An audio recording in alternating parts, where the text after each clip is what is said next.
alam nito, even President Marcos, even European Union were saying hindi nila alam na talagang gustong gawin nito ni Pangulong, Trump dito sa Amerika. Pero tingnan niyo po sino nagbabayad? Tayo, eh. Hindi naman politiko, hindi rin mayayaman kundi tayo, tayong Pilipino.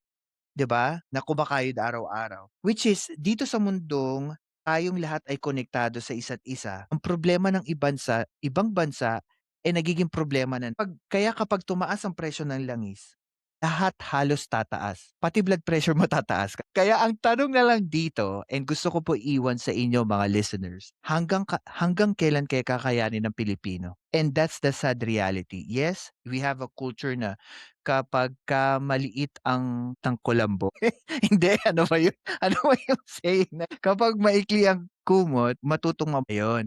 Pero the question is, hang ah, ah, gaano katagal kakayanin ni Juan at ni Maria yung 'di ba, yun yung question